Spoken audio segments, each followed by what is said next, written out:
Diamond Platnumz ni msanii mjasiriamali wa muziki. Kuna tofauti kubwa kati ya mtu anayejua kuimba na mtu anayejua kuuza muziki wake. Na hapa ndipo jina la Diamond Platnumz linaingia masikioni kwa watu. Watu wengi wanaona mafanikio yake jukwani, wanaona viewers nyingi YouTube, wanaona show za kimataifa, lakini wachache sana wanaelewa kitu kimoja. Diamond Platnumz anaelewa biashara ya muziki. Kwanza kabisa, alijenga brand yake mapema sana. Baada ya kuijenga brand, hakubaki kuwa msanii tu, aliunda lebo yake mwenyewe yenye nguvu zaidi nchini Tanzania, mathalan Afrika kwa ujumla, WCB Wasafi. Hii ilikuwa ni hatua ya kimkakati. Kwa nini? Kwa sababu badala ya kuuza jina lake peke yake, alianza mfumo kwa ajili ya watu wengine. Na hapa ndipo alipoanza kutawala soko la Afrika na hatimaye kupasua mawimbi ya dunia. Jambo la pili ni masoko ya kimataifa.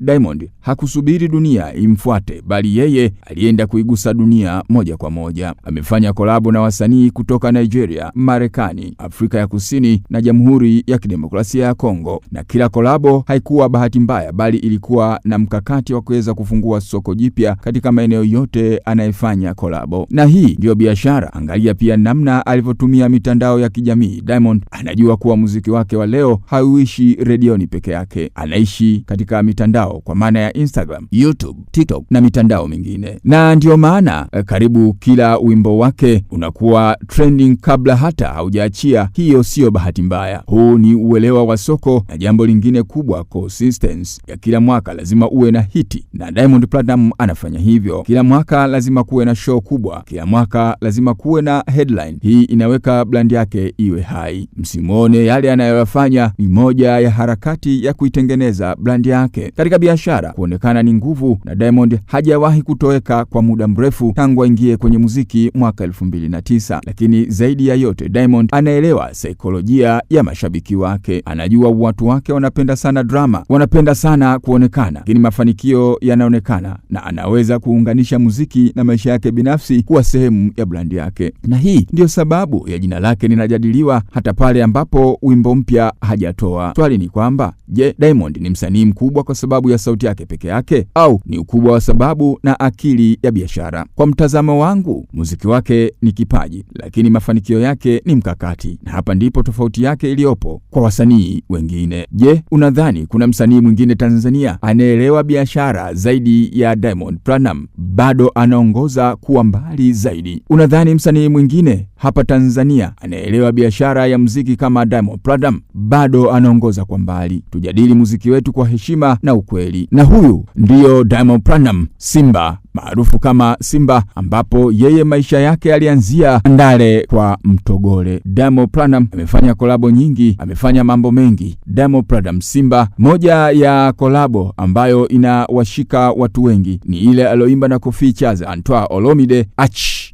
pamoja na lakini pia kuna kolabo nyingine ameimba na Fally Ipupa, Coldplay, Malove, Inama. Kama haitoshi, bado Diamond Platnumz alifanya vizuri zaidi na akaenda mbali kuimba na mtu ambaye alikuwa anamtazama tangu zamani, wa B2K, Omarion. Diamond Platnumz kaenda kuimba na P Square. Diamond Platnumz kaenda kuimba na Rick Ross. Diamond Platnumz kaenda kuimba na Ciara. Wewe unataka kusema nini juu ya Diamond Platnumz? Diamond Platnumz anahangaika kwa macho yake, anahangaika kwa miguu yake, anahangaika kwa mwili wake. Leo hii unataka kumshusha? Haiwezekani. Huyu ndiye Diamond Platnumz, Simba, Simba wa Afrika, Simba wa kila kitu. Ndugu yangu Yahya Njenge atakuwa na furaha kweli kweli kusikia leo namzungumzia Diamond Platnumz.